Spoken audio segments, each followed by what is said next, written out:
राष्ट्रीय एकता की ओर विश्वकर्मा समाज जाति जनगणना 2027 में विश्वकर्मा शब्द के प्रयोग का सामाजिक और ऐतिहासिक आधार भारत की सामाजिक संरचना में एक नई चेतना की बयार बह रही है। जातिगत विभाजन को समाप्त कर एक समरस और संगठित पहचान के रूप में उभरने की दिशा में विश्वकर्मा समाज ने एक अहम पहल की है। जातीय जनगणना 2027 में विश्वकर्मा शब्द को लिखवाने का आह्वान। भारत के स्वतंत्रता पूर्व काल में जब जातियां विभाजित की जा सकती थी, तो स्वतंत्र भारत में विश्वकर्मा नाम को एकीकृत सामाजिक पहचान के रूप में अपनाना कोई असंभव विचार नहीं है। आज भी यह समाज में अपने वैवाहिक निमंत्रणों, उत्सवों और संस्थानों में विश्वकर्मा नाम का ही प्रयोग करता है। देश भर में लोहार, बढ़ई, जांगीड़, सुथार, पांचाल जैसे उपवर्ग इसी परंपरा के अंग हैं। जातिगत बिखराव के चलते विवाह और सामाजिक सहयोग जैसी समस्याएं उत्पन्न हो रही हैं, जिसका समाधान केवल एकीकृत पहचान में ही है।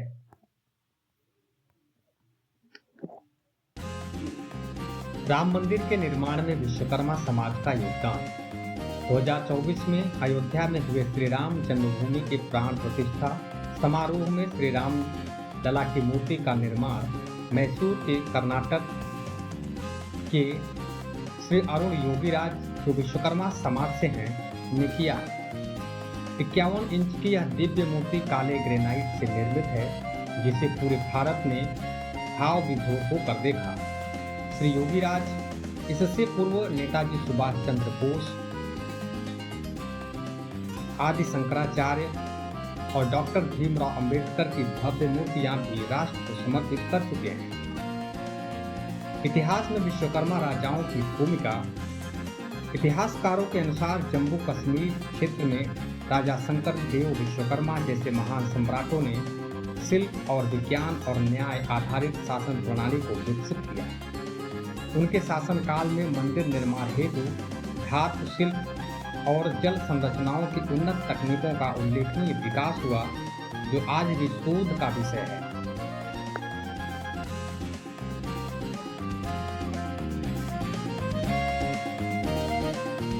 आधुनिक भारत में प्रमुख योगदानकर्ता विश्वकर्मा समाज के कई सदस्य आज राजनीति, प्रशासन, रक्षा, विज्ञान और खेल में देश का नाम रोशन कर रहे हैं। श्री अरुण योगीराज राष्ट्रीय स्तर के मूर्ति शिल्पी, डॉक्टर नीलम विश्वकर्मा DRDO वैज्ञानिक, श्री संजय विश्वकर्मा ओलंपिक स्तर के पैराशूटर, कैप्टन प्रवीण विश्वकर्मा भारतीय सेना में वीरता पुरस्कार प्राप्त अधिकारी, श्रीमती शांति विश्वकर्मा प्रथम महिला ग्राम प्रमुख रायपुर छत्तीसगढ़। एकता और सामाजिक समरसता का संदेश। श्री राजेश्वराचार्य जी महाराज पीठाधीश्वर विश्वकर्मा संस्कृति पीठ काशी कहते हैं, अब समय है कि विश्वकर्मा समाज भारतीय उपखंडों से ऊपर उठकर विश्वकर्मा नाम से एकजुट हो, जिससे सामाजिक, शैक्षणिक और राजनीतिक सशक्तिकरण को नया आयाम मिले। भारत सरकार द्वारा प्रस्तावित जातीय आधारित सामाजिक जनगणना 2027 न केवल आंकड़ों का एक प्रयोग है, बल्कि यह सामाजिक पहचान को पुनर्भाषित करने का अवसर भी है। विश्वकर्मा शब्द का प्रयोग न केवल एक ऐतिहासिक साक्ष्य पर आधारित है, बल्कि यह सामाजिक समरसता, राष्ट्रीय एकता और सांस्कृतिक गौरव का परिचायक भी है। Digital live news bureau report.